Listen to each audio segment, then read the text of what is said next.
2026년 생계비 207만원.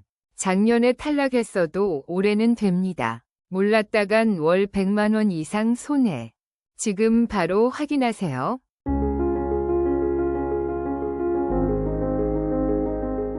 안녕하세요. 30년 경력 사회복지사 김선혜입니다. 여러분, 혹시 작년에 생계급여 신청했다가 탈락하셨나요? 올해는 달라집니다. 2026년 정부 예산안이 발표되면서 저소득층, 장애인, 한부모 가정을 위한 지원금이 역대 최대로 증액됐습니다.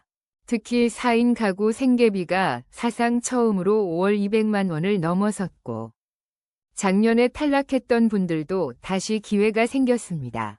제가 30년간 현장에서 수많은 위기 가구를 만나며 느낀 건 정보를 아는 것과 모르는 것의 차이가 정말 크다는 겁니다. 오늘 이 영상 하나로 여러분이 받을 수 있는 모든 혜택을 완벽하게 정리해드리겠습니다. 구독과 좋아요, 그리고 댓글로 여러분의 상황을 공유해 주시면 더 많은 분들께 도움이 될 겁니다. 자, 그럼 시작해 볼까요? 2026년 예산안. 아직 국회를 통과하지 않았지만 복지 예산은 대부분 정부안대로 통과되는 경향이 있습니다. 이번 예산안의 핵심 키워드는 촘촘한 사회 안전 매트 구축입니다. 제가 지난 30년간 복지 현장에서 가장 안타까웠던 순간이 언제였는지 아십니까? 바로 지원 대상임에도 불구하고 정보를 몰라서 또는 기준에서 아슬아슬하게 벗어나서 도움을 받지 못하는 가구들을 볼 때였습니다.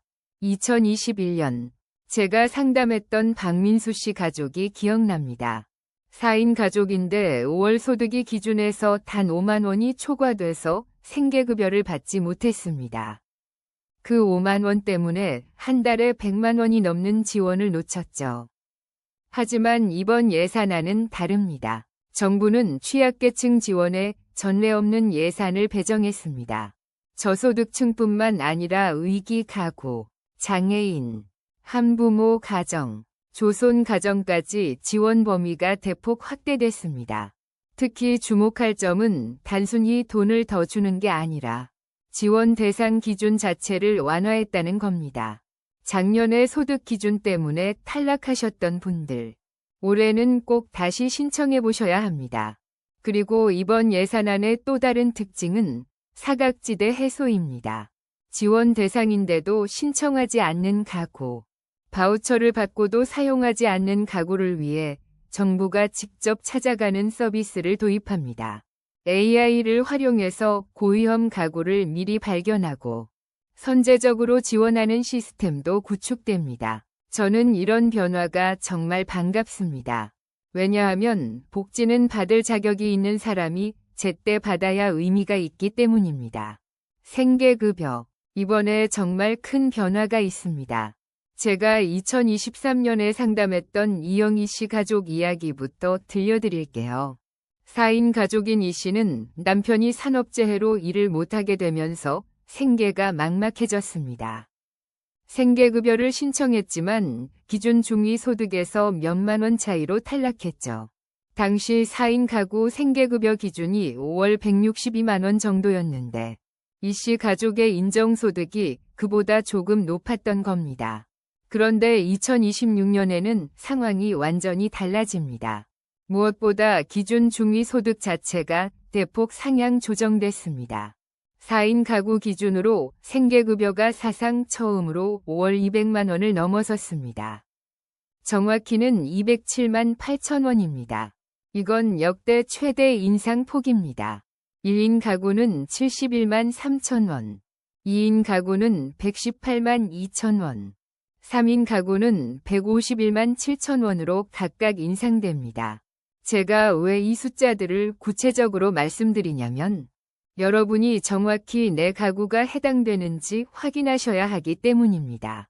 생계급여는 기준 중위소득의 32% 이하 가구가 받을 수 있습니다. 예를 들어 4인 가구라면 5월 소득 인정액이 약 66만 5천 원 이하여야 합니다. 여기서 중요한 건 소득 인정액입니다. 단순히 급여만 보는 게 아니라 재산도 소득으로 환산해서 계산합니다. 하지만 올해부터는 이 기준이 더 유리하게 바뀝니다. 주거용 재산의 기본 공제액이 늘어나고 자동차 재산 기준도 완화됩니다. 작년에 재산 때문에 탈락하셨던 분들도 올해는 가능성이 있습니다. 특히 전월세에 사시는 분들, 중고차를 가지고 계신 분들은 꼭 다시 확인해 보세요. 그리고 한 가지 더 중요한 변화가 있습니다.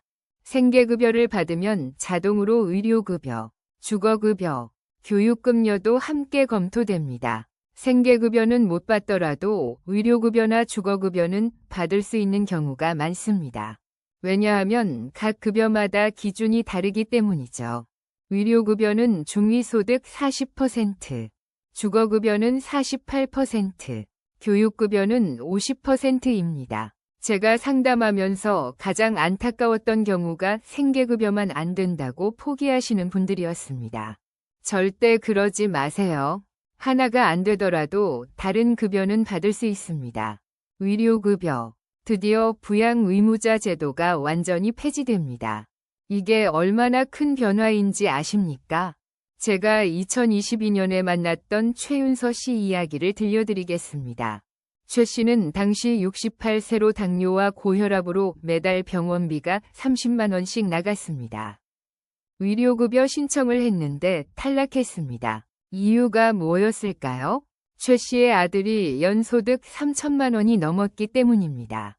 실제로는 아들도 자기 가족 먹여 살리기 바빠서 부모님을 지원할 여력이 없었는데도 말이죠. 부양의무자 제도는 이렇게 많은 노인분들을 의료 사각지대에 방치했습니다. 자녀가 있다는 이유만으로 정작 필요한 의료 지원을 받지 못하는 불합리한 상황이 반복됐죠. 하지만 2016년부터는 이 제도가 완전히 사라집니다. 자녀의 소득과 상관없이 본인의 소득과 재산만으로 의료급여 대상 여부가 결정됩니다. 최윤서 씨 같은 분들이 이제는 마음 놓고 병원에 다니실 수 있게 된 겁니다. 그리고 또 하나 획기적인 변화가 있습니다. 바로 요양병원 간병비 급여 지급입니다.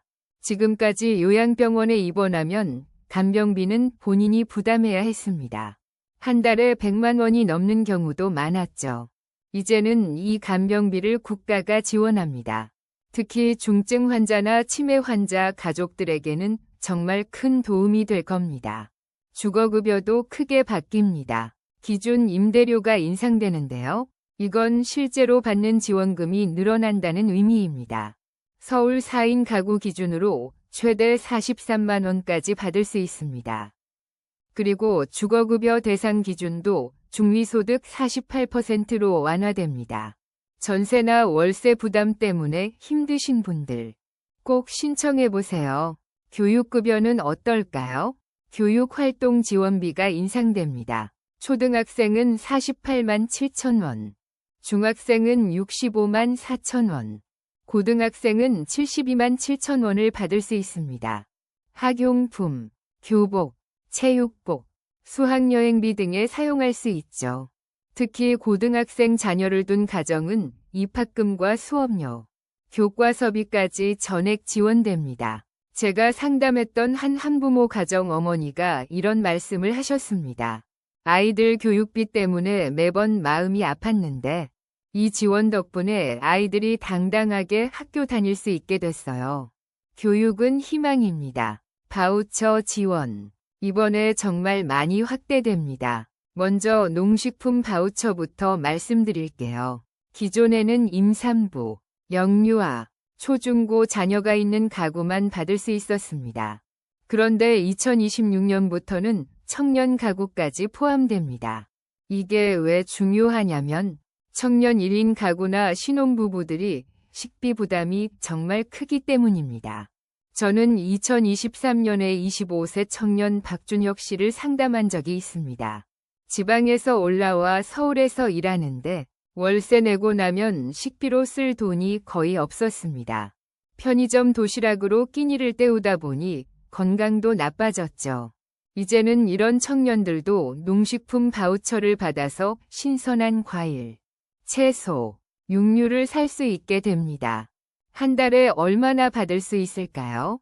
가구 규모와 소득에 따라 다르지만 평균적으로 1인 가구는 월 10만 원, 2인 가구는 15만 원 정도를 받을 수 있습니다. 이 바우처는 전통시장이나 농협 하나로마트, 온라인 쇼핑몰에서도 사용할 수 있어서 정말 편리합니다. 에너지 바우처도 확대됩니다. 기존에는 노인, 장애인, 한부모 가정만 받았는데 이제는 다자녀 가구까지 포함됩니다. 요즘 전기세, 가스비 부담이 얼마나 큽니까? 특히 겨울철에는 난방비만 해도 월 20만 원이 넘게 나오는 가구들이 많습니다. 에너지 바우처를 받으면 여름철에는 최대 12만 원, 겨울철에는 최대 34만 원까지 지원받을 수 있습니다. 이 돈으로 전기요금, 도시가스 요금을 낼 수 있고 등유나 연탄을 구입할 수도 있습니다. 그런데 여기서 중요한 게 있습니다. 바우처를 받을 자격이 있는데도 신청하지 않거나 받고도 사용하지 않는 가구들이 의외로 많습니다. 특히 노인 가구나 장애인 가구는 신청 방법을 잘 몰라서 포기하는 경우가 많았죠. 그래서 정부가 이번에 찾아가는 안내 서비스를 도입합니다. 복지 담당자가 직접 가정을 방문해서 바우처 사용 방법을 알려주고 미사용 바우처가 있으면 사용할 수 있도록 돕습니다. 심지어 온라인 주문이 어려운 노인분들을 위해 대리 주문 서비스까지 제공합니다. 이건 정말 혁신적인 변화입니다. 복지가 진짜 필요한 사람에게 제대로 전달되도록 하는 거죠. 국민연금 보험료 지원. 이건 정말 획기적인 정책입니다. 국민연금은 노후 준비의 가장 기본이죠. 하지만 소득이 적은 분들은 매달 보험료 내기가 부담스러워서 납부를 중단하거나 아예 가입하지 않는 경우가 많았습니다. 제가 2024년에 만났던 김철수 씨가 그랬습니다. 김 씨는 자영업자로 월 소득이 70만 원 정도였습니다. 국민연금 보험료로 매달 6만 3천 원을 내야 했는데 이게 정말 큰 부담이었죠. 결국 납부를 중단했고 그 결과 노후에 받을 연금액이 크게 줄어들게 됐습니다. 이런 문제를 해결하기 위해 2026년부터 정부가 저소득 지역 가입자의 보험료를 대신 내줍니다. 대상은 월 소득 80만 원 미만인 국민연금 지역 가입자입니다. 지역 가입자라는 건 직장에 다니지 않는 자영업자, 프리랜서, 일용직 근로자 등을 말합니다. 이분들에게 정부가 보험료의 절반을 지원합니다. 최대 월 3만 8천 원까지 받을 수 있습니다. 계산해보면 월 소득 80만 원인 분이 연금 보험료로 7만 2천 원을 내야 한다면 정부가 3만 6천 원을 내주고 본인은 3만 6천 원만 내면 되는 겁니다. 부담이 절반으로 줄어드는 거죠. 이게 왜 중요할까요? 국민연금은 납부 기간이 길수록 납부액이 많을수록 나중에 받는 연금이 많아집니다. 지금 보험료 부담 때문에 납부를 중단하면 나중에 노후에 받을 돈이 크게 줄어듭니다. 하지만 이 지원을 받으면 부담 없이 계속 납부할 수 있고 그만큼 노후 소득이 보장되는 겁니다. 특히 50대, 60대 분들 중에 아직 국민연금 가입 기간이 10년이 안 되시는 분들 계시죠? 10년을 채워야 나중에 연금을 받을 수 있습니다. 지금이라도 이 지원을 받아서 꾸준히 납부하시면 노후가 훨씬 안정됩니다. 신청 방법은 간단합니다. 국민연금공단 지사를 방문하거나 전화로 신청할 수 있습니다. 온라인으로도 가능하고요. 소득증빙 서류만 준비하시면 됩니다. 자영업자라면 종합소득세 신고 서류, 일용직이라면 근로소득 원천징수 영수증 같은 걸로 증명하시면 됩니다. 장애인 지원. 이번 예산안에서 정말 많이 강화됐습니다. 제가 2021년에 상담했던 정민아 씨 가족 이야기를 먼저 들려드리겠습니다. 정 씨의 아들은 중증 발달 장애가 있었습니다. 당시 15세였는데 학교 특수학급만으로는 충분한 돌봄을 받기 어려웠습니다. 방과 후에는 정 씨가 직접 아이를 돌봐야 했고 그러다 보니 일을 할 수 없었죠. 경제적으로도 힘들고 정서적으로도 지쳐갔습니다. 이런 가족들을 위해 정부가 주간 활동 서비스를 확대합니다. 주간 활동 서비스는 장애인이 낮 시간에 복지관이나 장애인 활동 지원센터에서 다양한 프로그램에 참여할 수 있도록 지원하는 겁니다. 2026년 예산안에서는 이 서비스 이용자를 대폭 늘리고 이용 시간도 확대합니다. 그리고 장애인 일자리 지원 예산도 증액됩니다. 장애인도 일하고 싶어 합니다. 능력이 있고 의지가 있는데 기회가 없는 거죠. 정부는 공공기관 장애인 일자리를 늘리고 민간 기업 장애인 고용에 대한 지원금도 확대합니다. 특히 발달 장애인 돌봄을 위한 국가 책임제가 본격적으로 시작됩니다. 최중증 발달 장애인을 돌보는 돌보미의 전문 수당이 기존 월 30만 원에서 90만 원으로 3배 인상됩니다. 이건 정말 의미 있는 변화입니다. 최중증 발달 장애인 돌봄은 정말 힘든 일입니다. 24시간 케어가 필요하고 전문적인 지식과 기술이 요구됩니다. 하지만 그동안 돌보미들의 처우가 너무 열악했습니다. 이번 수당 인상으로 더 많은 전문 인력이 이 분야에 들어올 것으로 기대됩니다. 또한 장애 아동 지원센터가 신설됩니다. 이 센터에서는 장애 아동의 발달 평가, 재활 치료, 부모 상담 등을 원스톱으로 제공합니다. 그동안 부모님들이 여러 병원과 센터를 돌아다니며 치료받아야 했던 불편함이 해소되는 거죠. 돌봄 시간도 확대됩니다. 기존에는 하루 4시간이었는데 6시간으로 늘어납니다. 그리고 가족 휴식 프로그램도 확대됩니다. 장애인 가족이 함께 여행을 가거나 문화 활동을 할 수 있도록 비용을 지원하는 겁니다. 연간 최대 100만 원까지 받을 수 있습니다. 한부모 가정과 조손 가정 지원도 대폭 확대됩니다. 한부모 가정이 얼마나 힘든지 저는 너무 잘 압니다. 제가 2022년에 만났던 이수진 씨가 떠오릅니다. 이 씨는 이혼 후 혼자 2아이를 키우고 있었습니다. 식당에서 아르바이트를 하며 5월 180만 원 정도를 벌었는데 집세 내고 아이들 학원비 내고 나면 생활비가 빠듯했습니다. 한부모 가정 양육비를 신청했는데 소득 기준에서 조금 초과돼서 탈락했습니다. 당시 기준이 중위소득 60%였거든요. 이 씨는 몇만 원 차이로 탈락하다니 이게 공정한 건가요? 라고 울먹이며 물으셨습니다. 2026년부터는 이런 일이 줄어듭니다. 한부모 가정 양육비 지원 대상 기준이 중위소득 63%에서 65%로 완화됩니다. 작년에 탈락했던 분들도 올해는 받을 가능성이 큽니다. 한부모 가정 양육비는 얼마나 받을 수 있을까요? 만 18세 미만 자녀 1인당 월 21만 원을 받을 수 있습니다.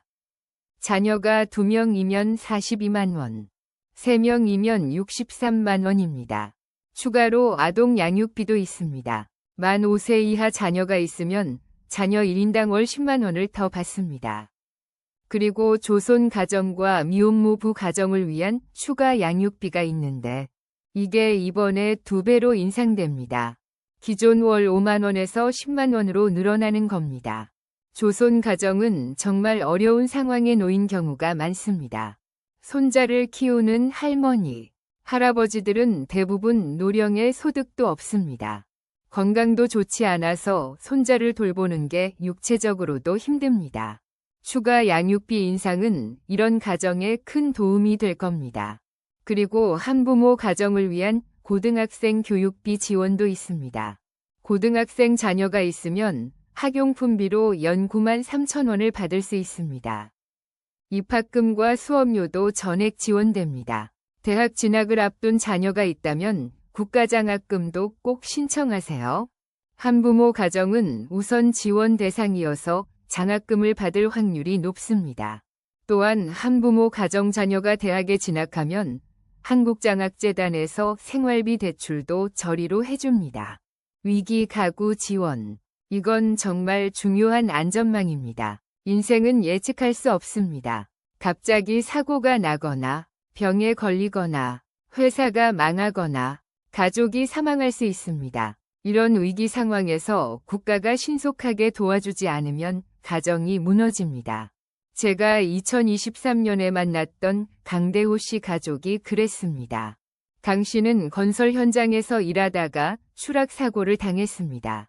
3개월간 입원 치료를 받아야 했고 그 사이 소득이 끊겼습니다. 아내는 아이들을 돌봐야 해서 일을 할 수 없었고 병원비와 생활비 때문에 순식간에 빚이 늘어났습니다. 다행히 긴급 복지 지원을 신청해서 위기를 넘겼지만 만약 이 제도를 몰랐다면 가정이 완전히 무너졌을 겁니다. 2026년에도 긴급 복지 지원은 계속됩니다. 실직, 질병, 사고, 가족 사망 등으로 갑작스럽게 소득이 끊기거나 재산 손실이 발생한 가구를 지원합니다. 생계비, 의료비, 주거비, 사회복지시설 이용비 등을 지원받을 수 있습니다. 생계비는 4인 가구 기준 월 128만 원, 의료비는 최대 300만 원, 주거비는 월 64만 3천 원까지 지원됩니다. 그리고 생필품 지원 예산도 확대됩니다. 쌀, 라면, 식용유, 생필품 등을 직접 제공하는 겁니다. 특히 독거노인이나 장애인 가구처럼 마트에 가기 어려운 분들에게 큰 도움이 됩니다. 이번 예산안에서 혁신적인 건 AI 기반 고위험 가구 발굴 시스템입니다. 빅데이터를 분석해서 위기에 처할 가능성이 높은 가구를 미리 찾아냅니다. 예를 들어 최근 실직했거나 의료비 지출이 급증했거나 공과금 체납이 늘어난 가구를 자동으로 감지하는 거죠. 그러면 담당 공무원이 직접 연락해서 지원 가능한 복지 제도를 안내합니다. 또한 가족 돌봄 청년 지원도 새롭게 시작됩니다. 아픈 부모나 장애 형제를 돌보느라 학업이나 취업을 포기한 청년들이 많습니다. 이들에게 돌봄 수단과 심리 상담, 진로 지원을 제공합니다. 그리고 스토킹 피해자를 위한 안심 장비도 보급됩니다. GPS 추적기, 긴급 신고 장치 등을 무료로 지원해서 피해자의 안전을 지킵니다. 자살 위험군 치료비 지원도 확대됩니다. 기존에는 소득 기준이 있었는데 이제는 소득과 관계없이 자살 시도 경험이 있거나 고위험군으로 판정되면 누구나 정신과 치료비를 지원받을 수 있습니다. 생명을 구하는데 소득 기준이 무슨 의미가 있겠습니까? 시청해주셔서 감사합니다. 오늘 말씀드린 2026년 복지 혜택들, 여러분에게 꼭 필요한 정보셨기를 바랍니다. 기억하세요. 복지는 받을 자격이 있는 분들이 제때 신청해야 의미가 있습니다. 주저하지 마시고 주민센터나 복지상담기관에 문의하세요. 이 영상이 도움이 되셨다면 구독과 좋아요, 그리고 알림 설정까지 꼭 부탁드립니다. 댓글로 여러분의 상황과 궁금한 점을 남겨주시면 최대한 답변 드리겠습니다. 여러분의 건강하고 안정된 삶을 응원합니다. 감사합니다.